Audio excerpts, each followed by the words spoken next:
Okay, कैसे हो dear students.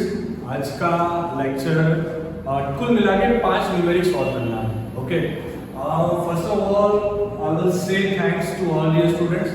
आप सभी लोगों का बहुत बहुत धन्यवाद। आप लोगों ने ये जो पूरा ऑनलाइन का सेशंस चल रहा है वहाँ पे आप लोगों ने बहुत अच्छे से काम किया। एक्चुअली हमारी साउंड क्वालिटी या फिर ऑडियो क्वालिटी भी इतनी अच्छी नहीं थी, तब भी आप लोगों ने इतना ज़्यादा सपोर्ट किया है। सो जब मैं कमेंट बॉक्स पढ़ता हूँ तो मैं देखता हूँ बहुत सारे बच्चे टीचर्स को प्रेज करते हैं, but on this time I would like to say आप लोग बहुत बढ़िया काम कर रहे हो, आप लोगों ने बहुत अच्छा काम किया है एंड आप सभी लोगों का अच्छा स्कोर आने वाला है, वो चीज़ कन्फर्म है। ओके, एंड ये मेरे और से आप सबको एक वेल विशेस सबके लिए। आपका जो अपकमिंग एग्जाम आएगा, बोर्ड का एग्जाम आएगा या फिर जेई का एग्जाम आएगा या फिर नीट का एग्जाम आएगा, उसमें आप डेफिनेटली बच्चों बहुत अच्छा काम कर पाओगे। कल जेई का रिजल्ट हुआ एंड जब रिजल्ट हुआ 11वीं को, तब बच्चा जब जेई का रिजल्ट आता है तो मैंने पढ़ा के बहुत सारे बच्चे, करीबन 25 बच्चे वैसे थे जो 100 परसेंटाइल लेके आए। सो रियली इट्स अमेजिंग, बहुत अच्छा है। ये सिंपली प्रूव करता है कि जो स्टूडेंट्स काम करते हैं, जो स्टूडेंट्स रेगुलर से मेहनत करते हैं, उसका रिजल्ट कंफर्म आएगा। ओके, सो मैं फिर से बता रहा हूँ, अभी देखो इतना अच्छा साउंड क्वालिटी भी नहीं है, इको साउंड जनरेट हो रहा होगा, बीच में से कुछ व्हीकल के साउंड भी आ रहे होंगे, कई बार वीडियो का क्वालिटी इतना अच्छा नहीं होता, तब भी आप लोग इतना अच्छा काम कर लेते हो तो आपका रिजल्ट तो बहुत अच्छा आएगा। क्योंकि वीडियो देख के पढ़ना ये जितना सुनने में इजी लगता है मुझे इतना इजी नहीं है। ओके, मैं हर वक्त बहुत इंस्टेंटली वीडियो स्टार्ट कर देता हूँ, तो आज ये क्यों बता रहा है, क्योंकि अगर आप देखो तो बहुत बड़े ट्रांजिशन फेज से आप लोग निकल के आए हो। सही है, बहुत बड़े ट्रांजिशन फेज से निकल के आए हो, जहाँ पे आप लोगों ने ऑनलाइन पढ़ाई कैसे किया जाए। पहले तो हम लोग को भी लग रहा था कि यार ये कैसे होगा, पर आप लोगों ने बहुत अच्छा सपोर्ट किया। एंड जो स्टूडेंट्स डेली लेक्चर्स देख रहे हैं, जो स्टूडेंट डेली नोट्स बना रहे हैं, उनका रिजल्ट कंफर्म आएगा बेटा। अगर आपका कोई फ्रेंड है जो रेगुलर काम नहीं कर रहा, तो आप अपने फ्रेंड को बताओ कि भैया रेगुलर काम करना शुरू करो। सही, अब देखो एग्जाम होगा नेक्स्ट ईयर, वो कंफर्म है। गवर्नमेंट आपको कभी प्रमोशन नहीं देगा, 12th साइंस में पढ़ रहे हो तो प्रमोशन का तो कोई बात ही नहीं आएगी, वहाँ पे एग्जाम होगा, वो कंफर्म है। तो एग्जाम के लिए प्रिपरेशन शुरू करो। ओके, एंड आपके जितने भी फ्रेंड्स हैं जो वीडियोस नहीं देख रहे तो उनको बताओ कि एक बार भैया वीडियो देखना शुरू करो। ओके, एंड जितने बच्चे हमें सपोर्ट कर रहे हैं कमेंट बॉक्स के तौर से, लाइक लगा के या फिर डिसलाइक लगा के, वो सारे हम लोगों को हेल्प है। So I will say thanks from the heart to all the students. आप लोग बहुत अच्छा काम कर रहे हो एंड आई विश दैट आप सब बहुत अच्छा स्कोर लेके आओ। तो शुरुआत करते हैं बहुत अच्छे मोटिवेशन के साथ। हमारा रिजल्ट आएगा आएगा आएगा। सही है, चलो आज का सबसे पहला न्यूमेरिक देखो, चैप्टर 4 का जो न्यूमेरिक होता है बच्चों, वो सिर्फ दिखने में डिफिकल्ट है, बाकी हमने सॉल्व करना शुरू कर दिया तो वो वर्ल्ड का सबसे इजीएस्ट हो जाएगा। आज का टारगेट 5 न्यूमेरिक। ओके, शुरुआत करते हैं। सबसे पहला न्यूमेरिक यहाँ पे 4.14 में मिला। क्वेश्चन क्या दिया गया बच्चों यहाँ पे, the half life. Always question लिखने का हैबिट रखना। The half life for radioactive DK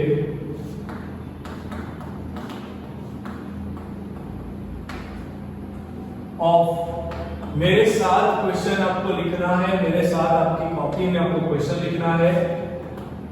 is 5730 year and archaeological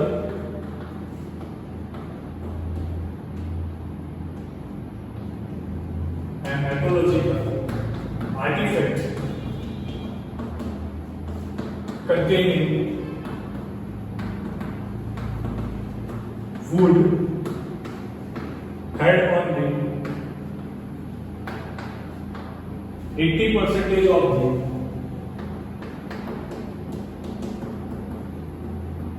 C14 found in living tree.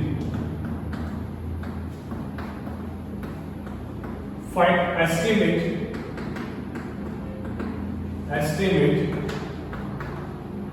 the age of the sample.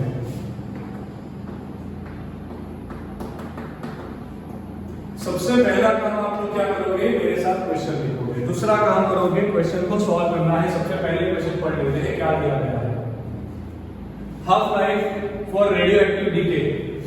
हम लोगों ने फर्स्ट ऑर्डर पढ़ते वक्त लास्ट में पढ़ा था कि हर रेडियो एक्टिव डीके वाली प्रोसीजर जो होती है ना, वो फर्स्ट ऑर्डर होती है। सो यहां पे हम सॉल्यूशन लिखेंगे। Solution radioactive DK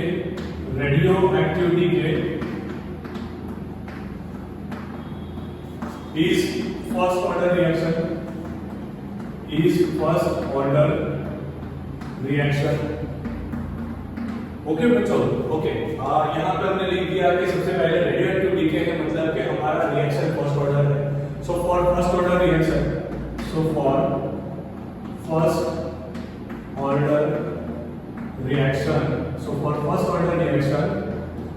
can we write half life time? तो कितना इजी न्यूमेरिक है। हाफ लाइफ टाइम क्या होगा बच्चों इसके लिए? t1 हाफ, इसके लिए होगा t1 half is equal to 0.693 by K. आपको फॉर्मूला अच्छे से तैयार करना पड़ेगा। अगर फॉर्मूला रेडी हो गया तो सब काम खत्म। अब आपको क्या दिया गया है? हाफ लाइफ टाइम दिया गया है, तो आप k को सब्जेक्ट बना दो, 0.693 बाई t1 हाफ रख दो। सो 0.693 डिवाइड बाय t1 हाफ हमारा है 5730। तो इसका आंसर आएगा 0.693 divide bye 5730, 0.12312009 year inverse. Units बहुत इंपॉर्टेंट, यूनिट्स लिखना पड़ेगा। यूनिट्स नहीं लिखा तो मार्क्स चला जाएगा। सबसे पहला काम हो गया। अब आर्कोलॉजी का आर्टिकल ये सब देखने की कोई जरूरत नहीं है। क्या दिया गया है वो देखो। Containing would have only 80% of C14 found in living tree. Suppose in initial concentration of C14 is equal to R naught। हमने ऐसा अज्यूम कर दिया कि इनिशियल में C14 का कंसंट्रेशन R naught होगा। अब आपको क्या दिया गया है?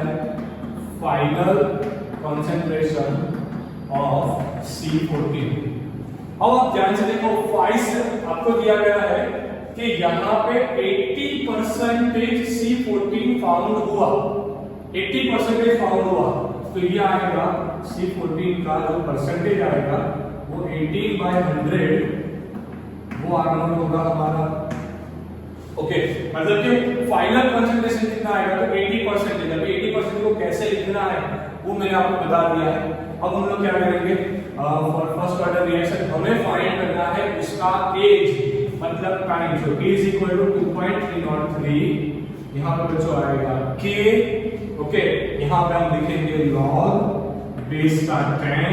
यहाँ पे लिखेंगे बच्चों R naught, यहाँ पे लिखेंगे R। फॉर्मूला बहुत ज्यादा इंपॉर्टेंट है, फॉर्मूला याद रखना पड़ेगा।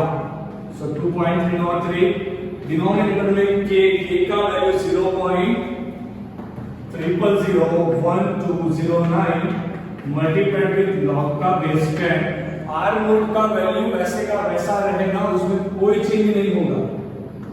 डिनोमिनेटर में 80/100 0.8 आएगा, R naught आएगा। R naught चला गया। तो अब ध्यान से देखो, आपके पास t इज इक्वल टू क्या आया? 2.303। डिनोमिनेटर में आएगा बच्चों 0.001209। ओके, चल अब देखो log बेस 10। यहां हम लिखेंगे बच्चों log बेस 10। यहां पे आएगा R naught चला गया 1 डिवाइड बाय 0.8। अब इसका log फाइंड करना है। सो 1 डिवाइड बाय 0.8 ये होता है 1.25। 2.303 डिवाइड बाय 0.0001209। अब ये आएगा बच्चों log बेस 10 1.25। मैंने log कैलकुलेटर से निकालने की आपको टेक्निक सिखाई हुई है। अब क्या करोगे 13 times under root 1 2 3 4 5 6 7 8 9 10 11 12 13 minus 1 multiplied with 3 5 5 8। तो ये आंसर निकल के आया 0.0969 मल्टीप्लाइड विद 2.303 डिवाइड बाय 0.0001209। ये आंसर निकल के आया 1845 इयर्स। मतलब कि आपको जो क्वेश्चन में पूछा गया है कि ये जो वुड का सैंपल होगा, ये जो ट्री है, वो ट्री कितने साल पुराना हुआ होगा, तो वो ट्री 1841 साल पुराना हुआ होगा। तो ये हो गया हमारा आज का सबसे पहला क्वेश्चन। फटाफट से इसका स्क्रीनशॉट निकालो। नेक्स्ट क्वेश्चन सॉल्व करना है, जल्दी से पहले इसका स्क्रीनशॉट निकालो। पूरा क्वेश्चन अच्छे से समझ लो। जब भी रेडियोएक्टिव डीके ऐसा कुछ दिया जाए तो आपको फर्स्ट ऑर्डर रिएक्शन से ही सॉल्व करना है। जल्दी से स्क्रीनशॉट निकालो।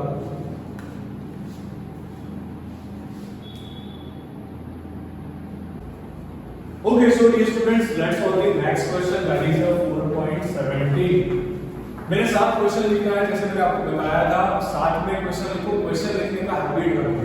4.17 during nuclear explosion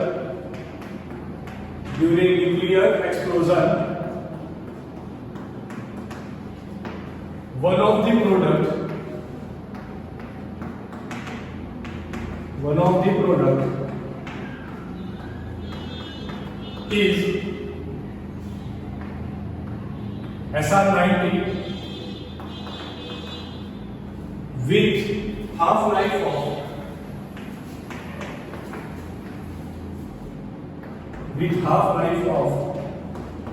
18.1 years.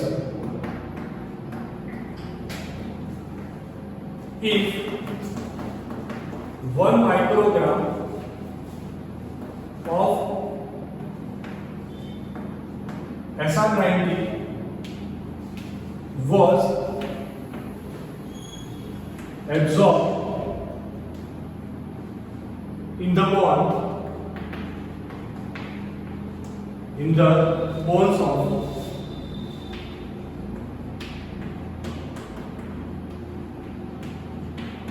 newly born baby instead of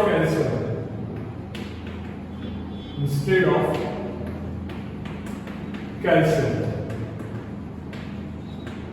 how much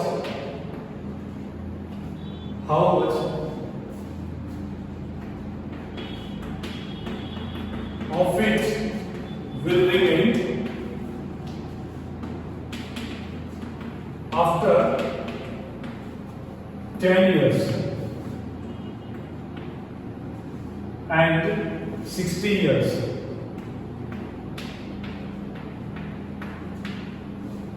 If it is not lost,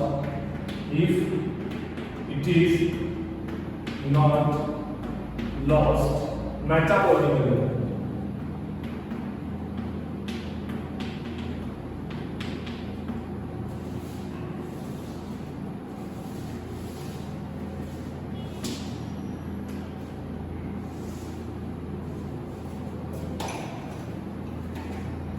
okay बच्चों, चलो शुरुआत करते हैं क्वेश्चन सॉल्व करने की। बहुत इंपॉर्टेंट, बहुत बढ़िया क्वेश्चन दिया गया है। ड्यूरिंग न्यूक्लियर एक्सप्लोजन, कोई न्यूक्लियर एक्सप्लोजन हुआ होगा, जैसे हिरोशिमा नागासाकी में हुआ था। वहां से एक्सप्लोजन के वहां से SR90 एज अ रेडिएशन बाहर निकला होगा, जिसका हाफ लाइफ टाइम 18.1 ईयर है। अभी न्यूक्लियर एक्सप्लोजन मतलब कि गिवन रिएक्शन सॉल्यूशन बनाते हैं। मैंने अभी बताया आपको सॉल्यूशन कैसे बनाओगे। Given reaction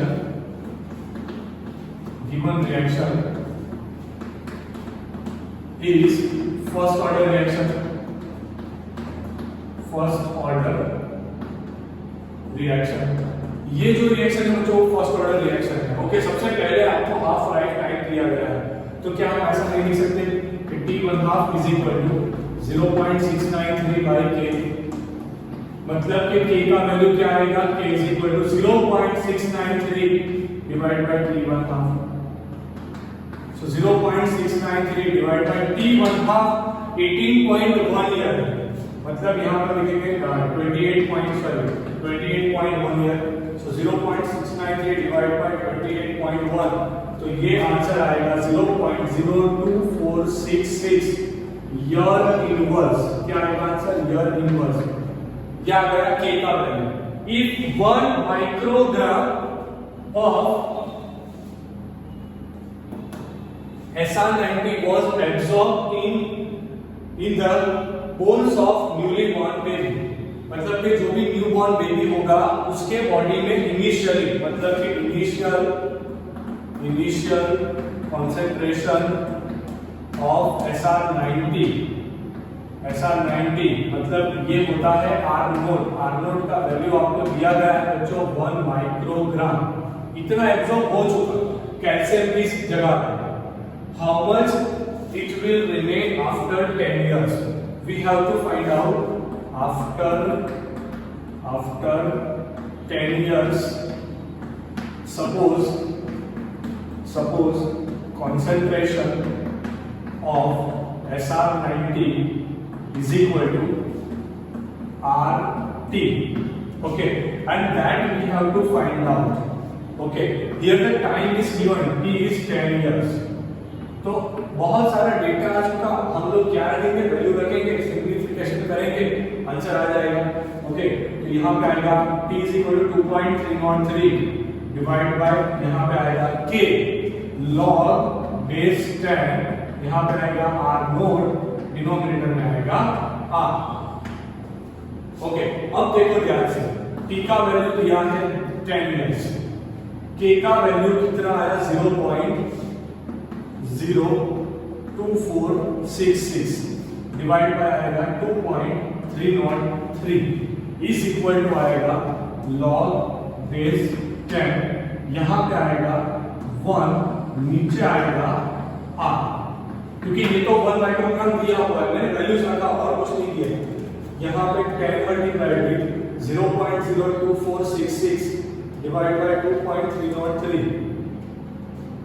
sorry 10 multiplied with 0.02466 divided by 2.303 is equal to 0.1070, इतना आएगा। ओके, यहाँ पे हम क्या करेंगे, लॉग का प्रॉपर्टी लगाएंगे, log 10 1 minus log 10 r, ये प्रॉपर्टी हम लगाएंगे। अब देखो ध्यान से, log 10 का वैल्यू होगा 0, तो ये हो गया 0 माइनस log 10 1 का वैल्यू होता है 0, तो 0 रख दिया, log 10 आएगा r, यहाँ पे आएगा 0.1070। देखो कितना इजी हो गया। अब हमारे पास क्या आगे बचा है, यहाँ पे 0.1070 is equal to minus of log base 10 r, okay, या आप इसे RT दे दो क्योंकि यहाँ पे RT दिया हुआ है। ओके, अब क्या करेंगे, माइनस को सामने रख देंगे, यहां से निकाल के, यहां से मैंने माइनस निकाला, यहां पे माइनस रख दिया। अब क्या करेंगे, taking anti-log on both side, taking anti-log on both sides, दोनों जगह पे एंटी-लॉग लगाते हैं। चलो, तो यहां पे आएगा antilog minus 0.1070 is equal to RT। अब जो क्वेश्चन आता है ना बच्चों, ये वो है कि कैसे माइनस का एंटी-लॉग निकालेंगे। तो टेक्निक देखो, यहां पे 1 माइनस करो, जरूरी नहीं है कि 1 माइनस करो, इससे 0 से एक नंबर बढ़ा, मतलब 1 माइनस 0.1070 करो। ओके, एक बार 1 को प्लस किया है तो माइनस 1 कर दो, बात खत्म। ओके, तो आपको क्या आंसर मिलेगा, ये जो -1 निकल के आया इसे डायरेक्टली पावर में रखो, सो 10 - 1 हो जाएगा। ये सारा काम आप पेंसिल से करना, ये सारा काम पेंसिल से करना, बाद में आप इसे रफ कर दो। तो 10 माइनस 1 हो गया। अब देखो क्या 1 माइनस 0.1070, तो वो निकल के आता है 0.8, वो निकल के आता है 0.893। अब हम क्या करेंगे, एंटी लॉग देखेंगे 0.89 का। सो आपको करना कुछ नहीं है बच्चों, एंटी लॉग वाला टेबल निकालोगे जो आपको बुक में पीछे दिया गया है, वहां से 0.89 का 3 में एंटी लॉग चेक करोगे तो वो निकल के आ रहा है 3 में antilog 7.816 microgram is equal to RT। मतलब कि 10 साल बाद इतना बचा होगा, 10 साल बाद इतना माइक्रोग्राम बचा होगा। अब देखो नेक्स्ट, ये 10 साल वाला तो किस्सा कंप्लीट हो गया। Now suppose after 60 years, RT dash is left over, ऐसा अज्यूम करो। बाकी तो सब वैसे का वैसा ही रहेगा। तो यहाँ पे फॉर्मूला आएगा T is equal to 2.303 divide by K log base 10, R note आएगा, नीचे आएगा RT dash. Okay, RT dash. अब वही सारी वैल्यूज, मतलब कि ये वैल्यूज में तो कुछ चेंज नहीं होगा ना। यहाँ पे हाँ, T का वैल्यू क्या आएगा 60 इयर्स, K का वैल्यू क्या आएगा 0.02466 डिवाइड बाय 2.303। यहां पर डायरेक्टली आप देख सकते हो कि माइनस log 10 RT होगा, माइनस log 10 RT डैश, ये डायरेक्टली आप देख सकते हो। ओके, अब इसका सिंप्लीफिकेशन लगाना है। 60 मल्टीप्लाइड विद 0.02466 डिवाइड बाय 2.303, तो ये निकल के आया बच्चों 0.6424 is equal to minus log base 10 RT dash. अब हम क्या करेंगे बच्चों, नाउ टेकिंग एंटी लॉग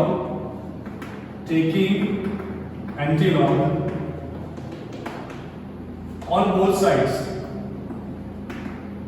अगर हमने दोनों साइड्स में एंटी लॉग लिया तो यहां पे आप लिखोगे antilog of minus 0.642 is equal to RT dash, इसका कॉन्सेंट्रेशन। ओके, अब इसका कैसे फाइंड करोगे, तो मैंने बताया पेंसिल से लिखना 1 माइनस 0.642 माइनस 1, मतलब कि 10 रेज़ टू पावर माइनस 1, ये जो आया वो डायरेक्टली पावर है। सो 10 टू पावर माइनस 1 माइनस 0.642 निकाला, वो निकल के आया 0.358। अब 0.358 का एंटी लॉग आपके बुक में पीछे से आपको मिल जाएगा 0.35 का 8 में एंटी लॉग वो होता है 2280, एक पॉइंट रख दो, microgram is equal to RT dash. तो बच्चों हमें जो क्वेश्चंस दिया गया था बहुत बढ़िया क्वेश्चन है, बहुत अच्छा क्वेश्चन। फटाफट से इसका स्क्रीनशॉट निकालो, कॉपी में लिखो, नेक्स्ट क्वेश्चन सॉल्व करना है, जल्दी से स्क्रीनशॉट निकालो।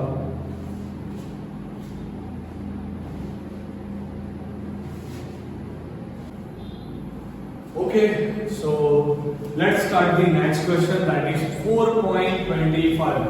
चलो let's start question, लिखो बच्चों 4.25। क्वेश्चन क्या दिया है देखो,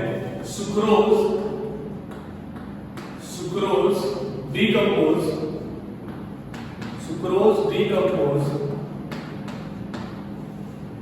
in acid solution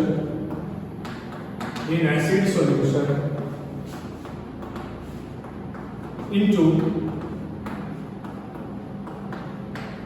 glucose and fructose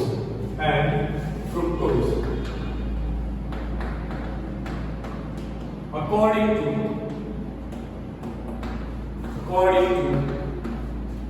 the first order law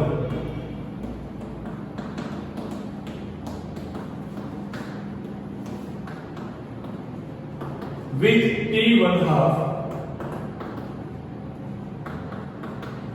is equal to 3 hours. What fraction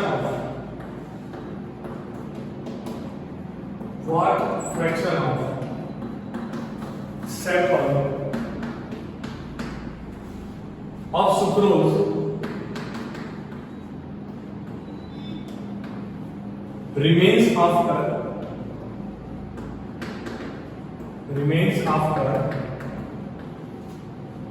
8 hours. So this one is a question. Okay, ये क्वेश्चन आपको दिया गया है कि सुक्रोज का डिकम्पोजिशन हुआ एसिड सॉल्यूशन में, वहां से ग्लूकोज मिला, फ्रुक्टोज मिला, एंड जैसा कि आपको सुक्रोज तो डाइसेकेराइड होता है, यहां से ग्लूकोज फ्रुक्टोज मिला, ये फर्स्ट ऑर्डर रिएक्शन पे काम कर रहा था। इसका T1/2 दिया है। सो यहां पर सबसे पहले क्या लिखेंगे, for first order reaction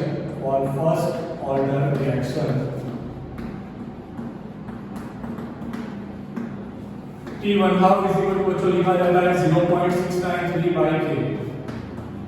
so K का वैल्यू आएगा 0.693 by T1/2।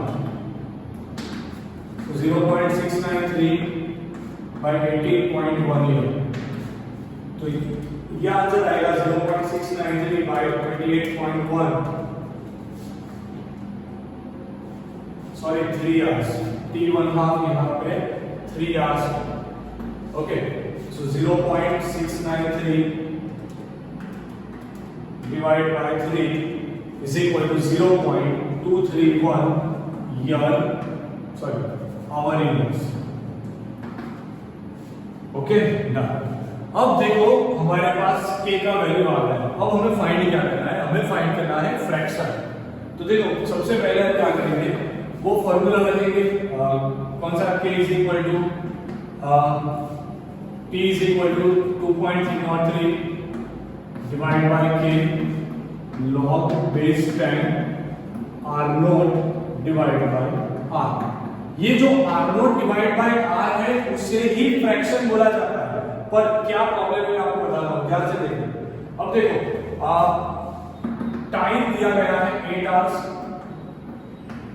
K का वैल्यू दिया गया है 0.231 is equal to log base 10 R naught by R। हमने सोच लिया कि ये जो R naught है वो होगा इनिशियल कंसंट्रेशन, ये होगा फाइनल कंसंट्रेशन किसका। तो ध्यान से देखो, sucrose decompose in acid solution to give glucose and fructose, आपको फाइंड करना है सुक्रोज का फ्रैक्शन। तो सुक्रोज का initial concentration, sucrose final concentration. Okay, तो ये रेशियो होगा, यही फ्रैक्शन है। So 8 multiplied with 0.231 divided by 2.303 is equal to log of base 10 R naught by R। Okay, so 8 multiplied with 0.231 divided by 2.303 is equal to 0.82 is equal to log of base 10 R naught से R। Now taking antilog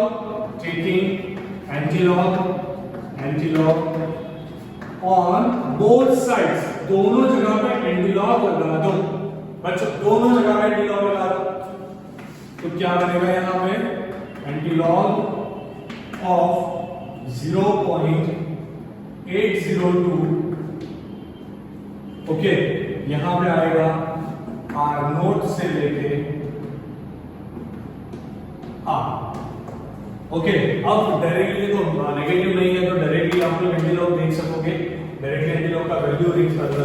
यहाँ पे आप रख सकोगे 0.80 का antilog 2 में 6339 clear. So it's 6.339 ये होगा हमारा फ्रैक्शन। और आप इसे इस तरह भी लिख सकते हो बच्चों, दोनों आंसर करेक्ट है, अगर आप इसको इनवर्स फॉर्मेट में लिखा तो 6.339, सो 1 डिवाइड बाय 6.339 ये आएगा 0.157। दोनों में से कोई भी आंसर आप लिखोगे, दोनों आंसर ऑफिशियली सही है। ओके, बट आप इसका स्क्रीनशॉट निकालो जल्दी से।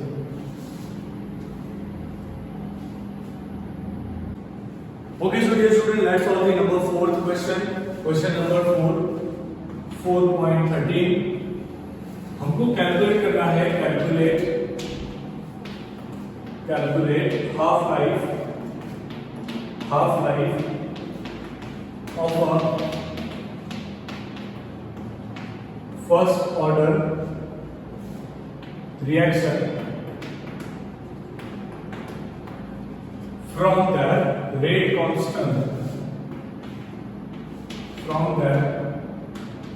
rate constant given below. Okay, आपको रेट कांस्टेंट दिया होगा, आपको t1 हाफ फाइंड करना है 200 सेकंड, दूसरा है यहाँ पे 2 minutes,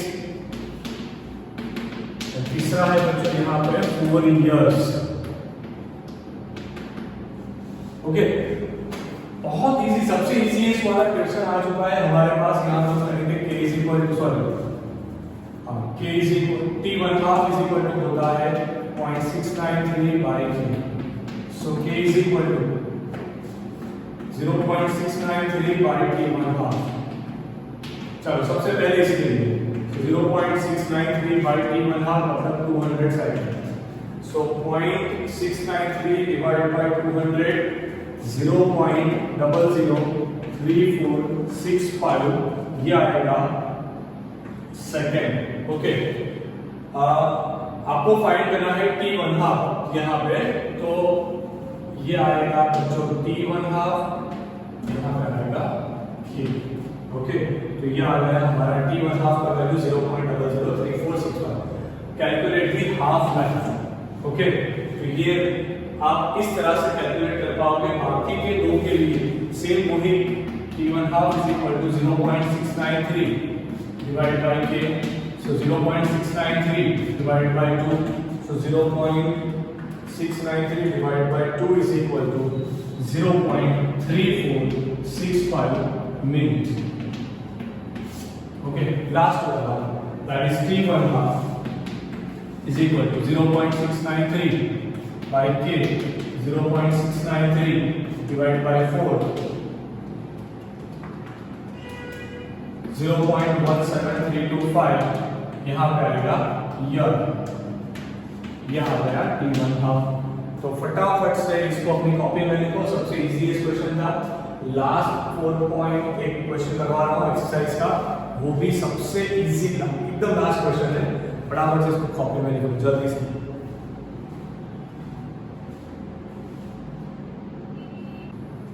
Okay, so dear students, let's solve the last question, that is question number 4.9. Question number 4.9. A reaction is first order in a reaction is first order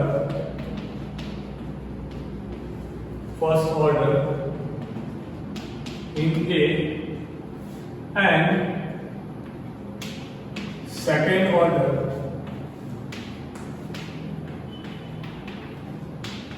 in B। Okay, ऐसा दिया गया आपको कि reaction is first order in A, second order in B. सबसे पहले find करो, write the differential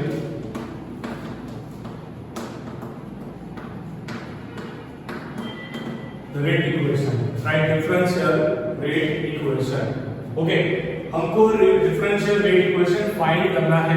तो देखो बच्चों, कैसे डिफरेंशियल रेट इक्वेशन हम लोग फाइंड करेंगे। यहाँ पे हम लिखेंगे rate equation is equal to, या फिर rate is equal to A की कंपेयर में फर्स्ट ऑर्डर, बी की कंपेयर में second order, so A B raise to 2 आएगा। चलो सेकंड क्वेश्चन, पहले का आंसर आ चुका, second How is the rate affected on increasing concentration of B? How is the rate affected on increasing the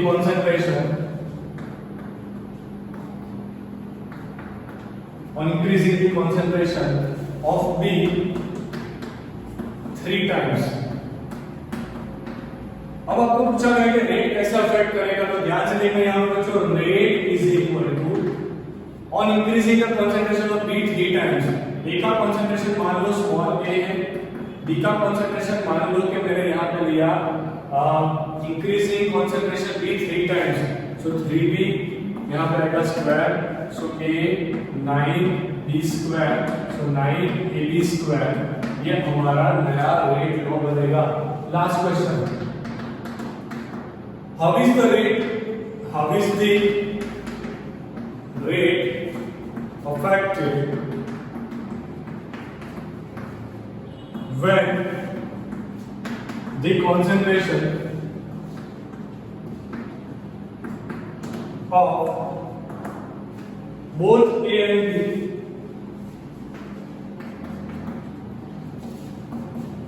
B is double? कैसे affect करेगा अगर आपने उसे डबल कर दिया, तो कैसे अफेक्ट करेगा बच्चों, वो देखो ध्यान से। तो यहां पर लिखेंगे rate is equal to, okay, एक ही जगह पे स्मॉल ए, इसको मैंने 2 टाइम्स किया, डबल किया, बी की जगह पे लिखेंगे 2 times of B whole raise to square, so 2a multiplied with 4b square, so 8ab square. ये हमारा आंसर बनेगा। तो बस बच्चों आज के लिए इतना ही। हम श्योर आप लोगों को सारे पांचों न्यूमेरिक अच्छे से समझ में आ चुके होंगे। एंड अगेन आई से थैंक्स टू ऑल ये स्टूडेंट्स, आप लोग बहुत अच्छे से काम कर रहे हो, बस ऐसे काम करते रहना। And don't forget to like या dislike, okay, and don't forget to share it, comment. Thank you students, please take a screenshot.